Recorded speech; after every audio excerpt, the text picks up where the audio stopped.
चलिए जानते हैं उत्तर प्रदेश की बड़ी महत्वपूर्ण और सेलेक्टेड खबरों को कुछ ही मिनटों में। मुख्यमंत्री सामूहिक विवाह योजना के तहत 116 नव दंपतियों ने रचाई शादी। उत्तर प्रदेश के सुरम्य जनपद चंदौली में 30 जुलाई को नवजीवन के शुभारंभ और सामाजिक समरसता की एक अनुपम छटा देखने को मिली। मुख्यमंत्री सामूहिक विवाह योजना के अंतर्गत जनपद के विभिन्न विकास खंडों में पूरे विधि विधान और उल्लासपूर्ण वातावरण के साथ भव्य सामूहिक विवाह समारोह आयोजित किए गए। इस पावन अवसर पर 2 मुस्लिम जोड़ों सहित कुल 116 परिणय सूत्री 9 दंपतियों ने एक दूसरे का हाथ थामकर जीवन की नई यात्रा का शुभारंभ किया। इस मांगलिक उत्सव में मुख्य अतिथि के रूप में क्षेत्रीय विधायक कैलाश आचार्य, भाजपा जिलाध्यक्ष काशी नाथ सिंह और संबंधित विकास खंडों के ब्लॉक प्रमुखों की गरिमामयी उपस्थिति रही। उपस्थित गणमान्य महानुभावों और प्रशासनिक अधिकारियों ने नवविवाहित जोड़ों पर पुष्प वर्षा कर उनके सुखद, समृद्ध और मंगलमय दाम्पत्य जीवन की सहर्ष कामना की। कार्यक्रम में समाज कल्याण विभाग के अधिकारियों एवं कर्मचारियों के साथ साथ विकास खंडों के समस्त प्रशासनिक अमले ने पूर्ण निष्ठा से अपनी सहभागिता निभाई। कांवड़ यात्रा को लेकर प्रशासन सख्त, लापरवाही पर होगी कार्रवाई। श्रावण मास में कांवड़ यात्रा को पूरी तरह सुरक्षित और व्यवस्थित बनाने के लिए जिला प्रशासन ने सख्त रूप अपना लिया है। जिलाधिकारी अविनाश कुमार ने साफ शब्दों में कहा कि जनपद में नो इंसिडेंट नो एक्सीडेंट हर हाल में सुनिश्चित किया जाए। उन्होंने अधिकारियों को चेतावनी दी कि किसी भी स्तर पर लापरवाही बर्दाश्त नहीं की जाएगी और जिम्मेदार अधिकारियों पर सीधे कार्रवाई होगी। अलीगढ़ कलेक्ट्रेट सभागार में आयोजित समीक्षा बैठक में वरिष्ठ पुलिस अधीक्षक नीरज कुमार जादौन समेत पुलिस और प्रशासन के वरिष्ठ अधिकारी मौजूद रहे। बैठक में साफ सफाई, पेयजल, सुरक्षा, यातायात, कानून व्यवस्था और कांवड़ मार्गों की तैयारियों की विस्तार से समीक्षा की गई। अलीगढ़ डीएम अविनाश कुमार ने निर्देश दिए कि सभी थाना क्षेत्रों में शांति समिति की बैठकें आयोजित कर आवश्यक दिशा निर्देश तत्काल लोगों तक पहुँचाए जाएं। उन्होंने स्पष्ट किया कि कांवड़ यात्रा के दौरान मार्गों पर मीट की सभी दुकानें बंद रहेंगी, जबकि आबकारी की दुकानों को पूरी तरह ढककर रखा जाएगा ताकि श्रद्धालुओं की भावनाओं का सम्मान बना रहे। बैठक के दौरान रामघाट कल्याण मार्ग की खराब स्थिति पर जिलाधिकारी का गुस्सा भी देखने को मिला। कांवड़ मार्ग की संतोषजनक मरम्मत न होने पर उन्होंने लोक निर्माण विभाग के अधिशासी अभियंता योगेश कुमार का वेतन रोकने के निर्देश दिए। साथ ही अधूरे पैच वर्क और मरम्मत कार्य को युद्ध स्तर पर पूरा करने के आदेश जारी किए। वहीं संबंधित अधिकारी ने अन्य मार्गों पर कार्य पूर्ण होने की जानकारी दी। खाद्य पदार्थों की गुणवत्ता को लेकर भी प्रशासन सख्त नजर आया।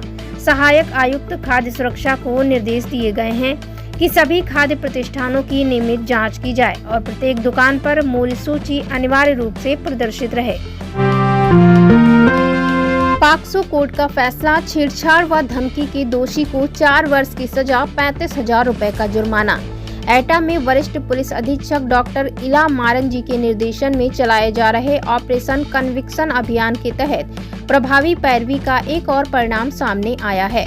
पॉक्सो एक्सक्लूसिव कोर्ट ने वर्ष 2019 के छेड़छाड़ और पॉक्सो एक्ट से जुड़े मामले में दोषी को 4 वर्ष के कठोर कारावास तथा 35,000 रुपए के अर्थदंड की सजा सुनाई है। अभियोजन के अनुसार थाना निधौली कला क्षेत्र में 11 नवंबर 2019 को दर्ज कराए गए मुकदमे में शिकायतकर्ता ने आरोप लगाया था कि 8 नवंबर 2019 को उसकी बहन के साथ छेड़छाड़ की गई थी तथा विरोध करने पर जान से मारने की धमकी दी गई। विवेचना के दौरान पुलिस ने साक्ष्य संकलित करते हुए धर्मेंद्र पुत्र पातीराम निवासी चंद्रभानपुर थाना निधौली कला के विरुद्ध आरोप पत्र 18 जनवरी 2021 को न्यायालय में दाखिल किया। शासन के निर्देशों तथा उत्तर प्रदेश पुलिस के ऑपरेशन कन्विक्शन अभियान के तहत इस मुकदमे को प्राथमिकता के आधार पर मॉनिटरिंग सेल की निगरानी में रखा गया। अभियोजन शाखा ने न्यायालय में प्रभावी पैरवी करते हुए साक्ष्यों को मजबूती से प्रस्तुत किया। प्रभावी पैरवी के आधार पर 30 जुलाई 2026 को पॉक्सो एक्सक्लूसिव कोर्ट एटा ने अभियुक्त धर्मेंद्र को दोषी करार देते हुए 4 वर्ष के कठोर कारावास तथा 35,000 रुपए के अर्थदंड से दंडित किया। चंदा चोरी, पेपर लीक और E20 पर बरसे अखिलेश यादव, बदायूं से बताया 2027 चुनाव का सबसे बड़ा मुद्दा। समाजवादी पार्टी के राष्ट्रीय अध्यक्ष अखिलेश यादव ने गुरुवार को बदायूं में आयोजित एक जनसभा से भारतीय जनता पार्टी पर तीखा हमला बोला। उन्होंने दावा किया कि वर्ष 2027 के उत्तर प्रदेश विधानसभा चुनाव में भारतीय जनता पार्टी की सरकार की विदाई तय है और प्रदेश में पीडीए सरकार बनेगी। अपने संबोधन के दौरान उन्होंने चंदा चोरी, पेपर लीक, शिक्षा, रोजगार, राम मंदिर चढ़ावा विवाद और E20 ईंधन जैसे कई मुद्दों को उठाते हुए सरकार को घेरने की कोशिश। अखिलेश यादव ने कहा, भारतीय जनता पार्टी चुनाव को हिंदू मुस्लिम मुद्दे पर ले जाना चाहती है, लेकिन गोरखपुर सहित पूरे उत्तर प्रदेश की जनता बदलाव चाहती है। उन्होंने कहा कि प्रदेश में भारतीय जनता पार्टी की सरकार जाने वाली है और पीडीए की सरकार बनेगी। उन्होंने यह भी दावा किया कि लोकसभा चुनाव में इंडिया गठबंधन को 2250 से अधिक सीटें मिलने से भारतीय जनता पार्टी घबरा गई है। उनके मुताबिक उत्तर प्रदेश में आगामी चुनाव को लेकर बेईमानी की तैयारी की जा रही है।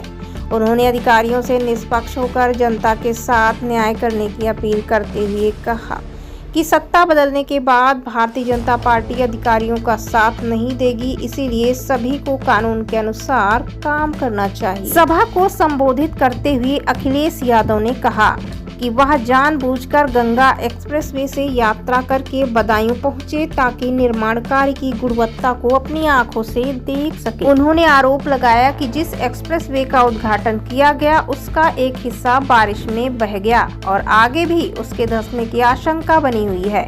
उन्होंने इस मामले को सरकार की कार्यशैली से जोड़ते हुए निर्माण की गुणवत्ता पर भी सवाल उठाए।